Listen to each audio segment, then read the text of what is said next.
AI மற்றும் robotic தொழில்நுட்பங்கள் விவசாயத்தில் வருவது வளர்ச்சிதான் என்று பத்மஸ்ரீ விருது பெறும் வேளாண் பல்கலைக்கழக முன்னாள் துணைவேந்தர் ராமசாமி தெரிவித்துள்ளார். பத்மஸ்ரீ விருதுகள் பட்டியல் வெளியிடப்பட்டுள்ள நிலையில் கோவையைச் சேர்ந்த வேளாண் பல்கலைக்கழக முன்னாள் துணைவேந்தர் ராமசாமிக்கு பத்மஸ்ரீ விருது அறிவிக்கப்பட்டுள்ளது. வேளாண் உயிரி தொழில்நுட்பம், உர நீர்ப்பாசனம் மற்றும் உயிரி எரிவாயு மேம்பாட்டிற்கான தேசிய கொள்கை திட்டமிடலில் பங்களித்ததற்காக இவருக்கு பத்மஸ்ரீ விருது வழங்கப்படுகிறது. இதுகுறித்து தந்தி டிவிக்கு பேட்டியளித்த ராமசாமி, கிராம மறுமலர்ச்சிக்காக இளைஞர்கள் செயலாற்ற வேண்டும் என கேட்டுக்கொண்டார். இளைஞர்கள் திரும்ப வர ஆரம்பிக்கிறாங்க, விவசாயத்துக்கு திரும்ப வர. அதை திரும்பி அவங்க விட்டுட்டு ஓடிடாமல் இருக்கிறதுக்கு அவங்களுடைய தேவைகளை புரிஞ்சுக்கிட்டு நாம் கொஞ்சம் கை கொடுத்து தூக்கி விட்டோம்னா கிராமங்கள் ஓரளவு மறுமலர்ச்சி அடையும்.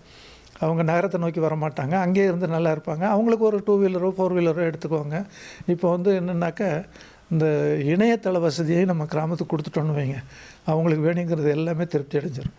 அதை மாதிரி காலத்துக்கு ஏற்ற தேவைக்கு ஏற்ப விவசாயத்தையும் மாற்றி அமைத்து இளைஞர்களுடைய மூளை செலவையும் செய்தோமேனால் இந்தியா மறுமலர்ச்சி அடையும், கிராமங்கள் வெற்றி பெறும்.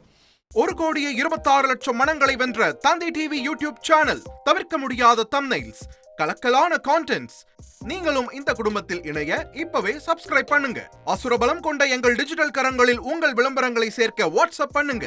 893988883778. Email advtthanditv@dttv.in.